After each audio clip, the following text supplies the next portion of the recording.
और हम दोनों मिलके गाए हैं। तमाम कैमरा वाले भाइयों से अनुरोध है कि अच्छे से कीजिएगा इसको। बड़ा प्यारा गीत है और भैया की फरमाइश आई थी उसी तर्ज में ये गाना कि एक बार के बाद से एगो लड़का एगो लड़की एक दूसरा से बड़ा प्यार करे रे भैया।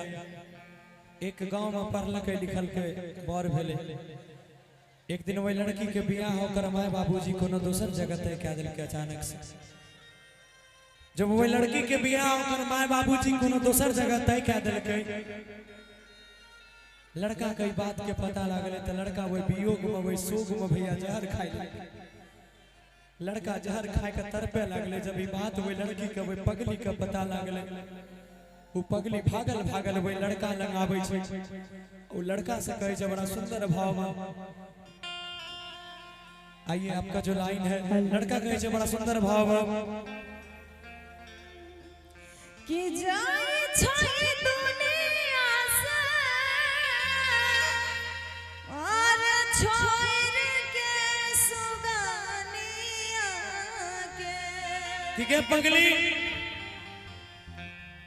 कि तेरी मोहब्बत को दिल से भुलाया नहीं अभी। करियो बेवफा तो किसी और की होले हो गई। तेरी मोहब्बत को दिल से भुलाया नहीं अभी, मैंने तेरी यादों को मिटाया नहीं अभी। जाए छोड़ दुनिया से और छोड़ के सुगानिया के। कि यार कर जवा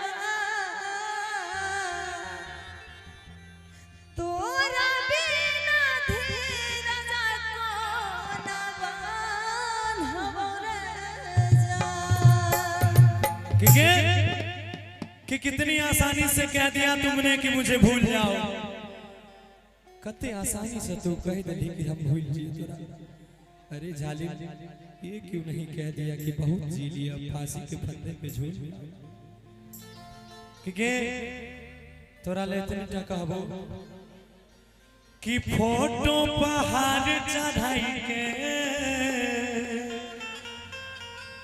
अरे रखली है घर में सजाई के। क्या बात है।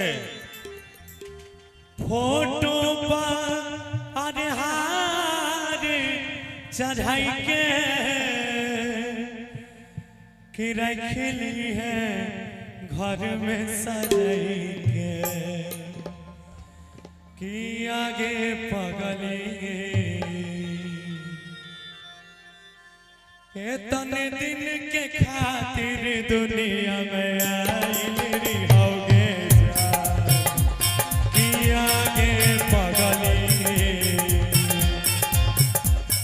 तने दिन के खातिर दुनिया में आइली होगे।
कि तेरे गम में जिया करेंगे, तेरे गम में मरा करेंगे, तेरे गम में जिया करेंगे, तेरे गम में मरा करेंगे। मगर एक बात याद रखना, हम मर जाने के बाद भी यमराज के मोबाइल से तेरे मोबाइल पे मैसेज दिया करेंगे। क्या बात है, एक बार जोरदार तालियां हो जाए। खुश नहीं है जी भी है कम में, मिला पाओगे अगला जन्म में।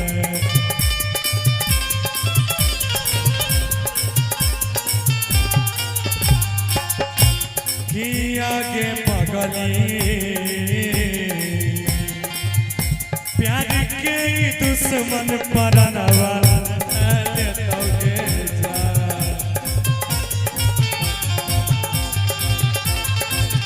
प्यार के दुश्मन परनवा लेतोगे जा।